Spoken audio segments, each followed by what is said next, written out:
ધોરણ 11 વિષય સંસ્કૃત પાઠ 20 અગ્રયાણમ તત્મુદિષ્ટમ પ્રથમ ક્રમે રહેલી 100 ઉપદેશાયેલી બાબતો. સ્વાધ્યાય પ્રશ્ન 1.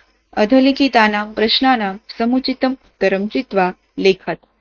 1. શુક ધાન્યાનામ કિમ શ્રેષ્ઠમ ભવતી? જવાબ છે ખ. લોકહિત શાલયઃ. 2. ક્ષીરાણામ કિમ ક્ષીરમ શ્રેષ્ઠમ વર્તતે? જવાબ છે ક. ગોક્ષીરમ. 3. દુર્ગંધહરમ કિમ ભવતી? જવાબ છે ગ. ચંદનમ. 4. કાલભોજનમ કેસામ શ્રેષ્ઠમ અસ્તિ? જવાબ છે ક. આરોગ્યકરાણામ. 5. લોલ્યમ કેસામ અજ્ઞમ અસ્તિ? જવાબ છે ગ. ક્લેશકરાણામ. ત્યાર પછી પ્રશ્ન 2. એક વાક્યેન ઉત્તરમ લેખત. 1. કીદૃશમ જલમ શ્રેષ્ઠ ભવતી? ઉત્તર.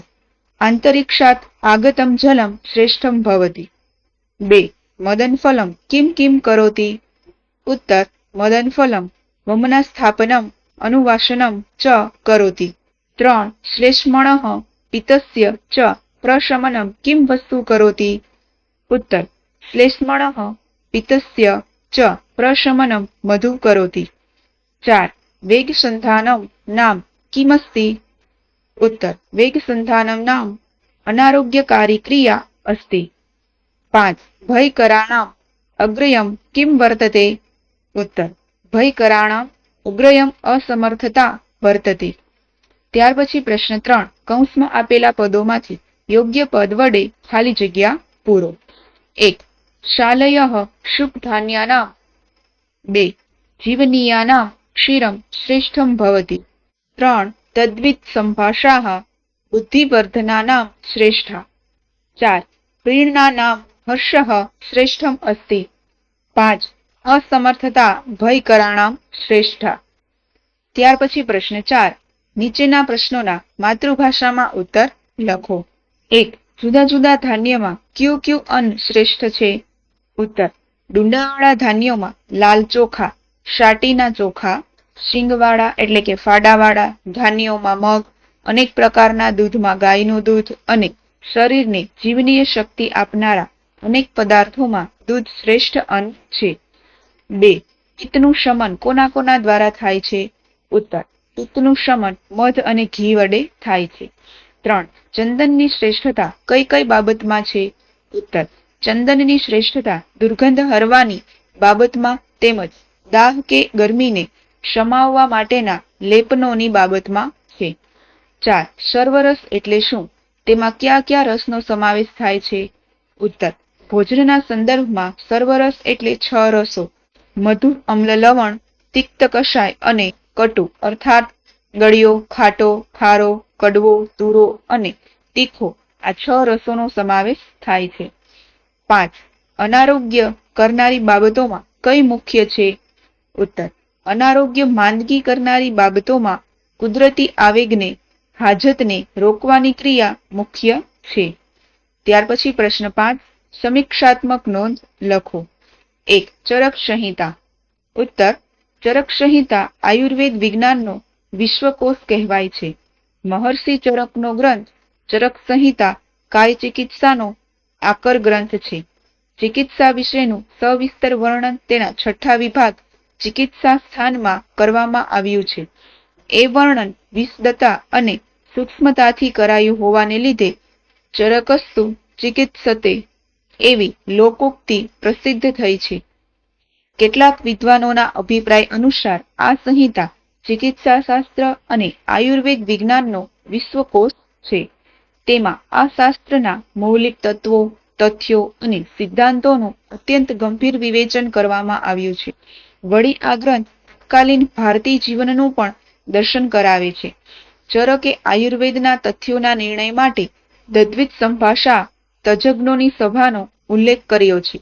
માણસોની રહેણી કરણી, વિવાહ, વૈવાહિક જીવન, સંતતિ વગેરે વિષયો ઉપરના વિચારો તથા તે સમયના આતુરાલય એટલે કે રૂગ્ણાલય કેવા હતા અને કયા સાધનોથી સજ્જ હતા એ વિષયની ચર્ચા તત્કાલીન સમાજ જીવનનું પણ પ્રતિબિંબ પાડે છે. ત્યાર પછી 2. અધ્યવસાય અથવા અધ્યવસાયઃ ફલતિપત્તિ હેતુના. ઉત્તર. માણસ કર્મ કરે એટલે તેને ફળ મળે જ. આ એક સર્વસંમત સિદ્ધાંત છે. કર્મ કરવા માટે અનેક સાધન સામગ્રીની અપેક્ષા હોય છે. આ બધી સાધન સામગ્રીના પ્રયોગ દ્વારા માણસ કર્મ કરે છે. માણસને એ વાતની ખબર છે કે કર્મ કરતી વખતે વાપરવામાં આવેલી સાધન સામગ્રીના કારણે ફળની માત્રા ઓછી વધતી હોય છે. આ સ્થિતિમાં કોઈને પ્રશ્ન થાય કે વધારે ફળની પ્રાપ્તિમાં સૌથી વધારે ઉપયોગી થાય તેવું પરિબળ શું છે? તો તેનો ઉત્તર આપતા અહીં કહ્યું છે કે અધ્યવસાય એટલે અમુક કાર્ય કરવાનું જ છે.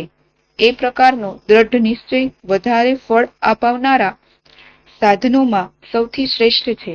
પરિણામે માણસે પોતાના દ્વારા કરવામાં આવતા કર્મના ફળની માત્રા વધારવી હોય તો અધ્યવસાય કેળવવો જોઈએ, એટલે કે દ્રઢ નિશ્ચય દ્વારા કાર્ય કરવામાં પ્રવૃત્ત થવું જોઈએ.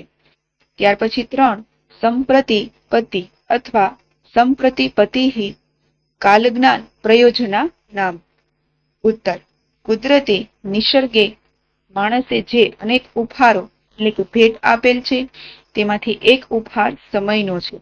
પ્રત્યેક માણસ આ કાળનું જ્ઞાન ધરાવે છે. એટલું જ નહીં, કયા કાળે કયું કામ કરવાનું છે તે પણ માણસ જાણતો હોય છે. આ રીતે માણસને કાળ અને એ કાળના અનેક પ્રયોજનોનું બંનેનું જ્ઞાન છે. આ જ્ઞાનના આધારે માણસ પ્રત્યેક કાળમાં અનેકાનેક કાર્યોને સંપન્ન કરતો રહે છે. પરંતુ માનવ દ્વારા થતા આ અનેક કાર્યોમાં અગ્ર્ય એટલે કે સૌથી આગળના ક્રમાંકે મૂકી શકાય એવું કાર્ય કયું હોઈ શકે તેવો જો કોઈ પ્રશ્ન કરે તો તેના ઉત્તરમાં અહીં જણાવવામાં આવ્યું છે કે કાળ જ્ઞાનના બધા પ્રયોજનોમાં સૌથી ઉત્તમ પ્રયોજન સંપ્રતિપત્તિ અર્થાત ઉચિત સમયે કાર્ય કરી લેવાનું છે. તાત્પર્ય એ છે કે માણસ જો સમયસર કાર્ય સંપન્ન કરે તો સારું છે, પણ સમયસર કાર્ય ન કરે અને સમય વીતી ગયા પછી તે કાર્યને સંપન્ન કરવા માટે સમયનો ખૂબ વ્યય કરે તો તે વ્યર્થ જ છે. તે પ્રકારે કરેલા કાર્યને અગ્રસ્થાને મૂકી શકાય નહીં. જે કાર્ય સમયસર સંપન્ન કરવામાં આવ્યું હોય તેને જ અગ્રસ્થાને એટલે કે શ્રેષ્ઠ સ્થાને મૂકી શકાય. ત્યાર પછી 4 આહાર ગુણ. ઉત્તર: તૃપ્તિ આહાર ગુણાના. આહાર ખોરાકના જે અનેક ગુણો અર્થાત લાભ છે તેમાં તૃપ્તિ મુખ્ય છે. જો તૃપ્તિ એટલે કે સંતોષનો અભાવ હોય તો આહાર ગમે તેટલો ગુણવત્તાવાળો એટલે ઉત્તમ પ્રકારનો લેવામાં આવે તો પણ તે લાભકારક નહીં થઈ શકે. જીવનના દરેક ક્ષેત્રમાં તૃપ્તિ અર્થાત સંતોષનું મહત્વ છે. એટલે જ કહ્યું છે કે સંતોષી નર સદા સુખી.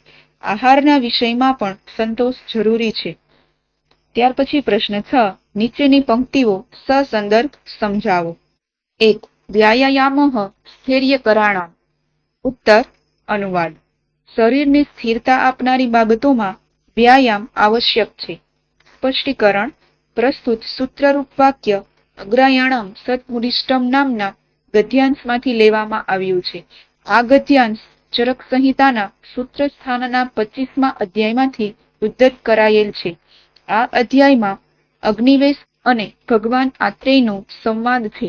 આ સંવાદમાં જે તે બાબતમાં જે વસ્તુઓ અગ્રસ્થાને રહેલી છે તેનો ઉપદેશ આપવામાં આવ્યો છે. શિષ્ય અગ્નિવેશ પૂછે છે કે શરીરને સ્થિરતા આપનારી બાબતોમાં શું જરૂરી છે? તેના પ્રત્યુત્તરમાં ભગવાન આત્રેય વ્યાયામની આવશ્યકતા બતાવે છે. માણસે યોગ્ય આહાર વિહાર અને વ્યાયામનું મહત્વ સમજવું જોઈએ. જેટલી જરૂરિયાત શુદ્ધ સાત્વિક આહારની છે તેટલું જ મહત્વ વ્યાયામનું છે. વ્યાયામ શરીરને લાઘવ, કર્મ સામર્થ્ય, પ્રદીપ, જઠરાગ્નિ, બિનજરૂરી મેદનો નાશ અને શરીરના અંગોને નક્કરપણું આપે છે. ચરક સંહિતાના આ સૂત્રમાં શરીર અને તેની સ્થિરતા માટે અપાયેલ વ્યાયામનું મહત્વ પ્રત્યેક માણસે ધ્યાન પર લેવું જોઈએ. 2 કાલભોજનમ આરોગ્ય કરાણમ. ઉત્તર અનુવાદ. આરોગ્ય સ્વાસ્થ્યને સાચવનારી અનેક બાબતોમાં સમયે કરવામાં આવેલું ભોજન છે. સ્પષ્ટીકરણ. પ્રસ્તુત સૂત્રરૂપ વાક્ય અગ્રાયાણમ સત્મુદિષ્ટમ નામના ગદ્યાંશમાંથી ઉદ્ધૃત કરવામાં આવ્યું છે. આ ગદ્યાંશ ચરક સંહિતાના સૂત્ર સ્થાનના 25મા અધ્યાયમાંથી લેવામાં આવેલો છે. આ અધ્યાયમાં આયુર્વેદના અધ્યેતા અગ્નિવેશ અને ભગવાન આત્રેયનો સંવાદ છે. આ સંવાદમાં જે તે બાબતમાં જે વસ્તુઓ અગ્રસ્થાને રહેલી છે તેનો ઉપદેશ આપવામાં આવ્યો છે. અગ્નિવેશ પૂછે છે કે આરોગ્ય સ્વાસ્થ્યને સાચવનારી અનેક બાબતોમાં શું મહત્વનું છે? આના પ્રત્યુત્તરમાં આચાર્ય આત્રેય કહે છે કે સમયસર કરવામાં આવતું ભોજન જ સ્વાસ્થ્યને સાચવવામાં ખૂબ મહત્વનો ભાગ ભજવે છે. સમયે કરવામાં આવતું ભોજન હાનિકર નીવડે છે. તે તથ્ય દરેક વ્યક્તિએ ધ્યાન પર લેવું જોઈએ. ચરક સંહિતાના આ સૂત્રમાં આરોગ્યને સ્વાસ્થ્યને સાચવવા નિયત સમય પાલન કરવાની સુંદર સલાહ આપવામાં આવી છે.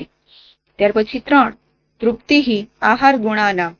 ઉત્તર અનુવાદ. ખોરાકના અર્થાત આહારના જે અનેક ગુણો છે તેમાં તૃપ્તિ આવશ્યક છે. સ્પષ્ટીકરણ. આ સૂત્રાત્મક વાક્ય અગ્રયાણામ સત્મુદિષ્ટમ નામના ગદ્યખંડમાંથી લેવામાં આવ્યું છે.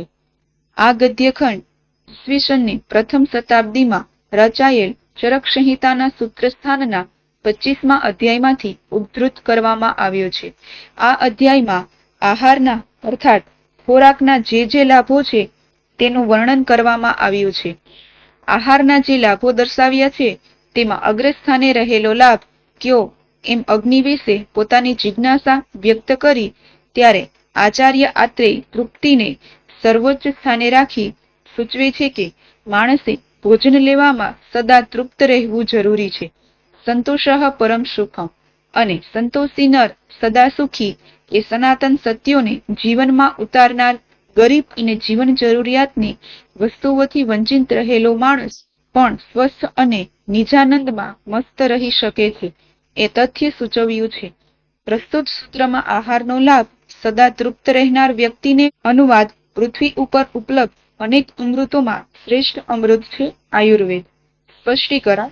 આ સૂત્રાત્મક વાક્ય અગ્રયાણમ સત્મુદિષ્ટમ નામક ગદ્યખંડમાંથી લેવામાં આવ્યું છે.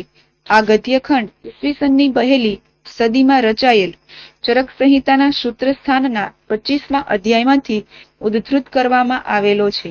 આમાં અમૃતોમાં શ્રેષ્ઠ અમૃત કયું એવી જિજ્ઞાસા અગ્નિવેશ દ્વારા રજૂ કરાતા આચાર્ય આત્રેય આયુર્વેદને શ્રેષ્ઠ અમૃત કહી તેનું સમાધાન કરે છે.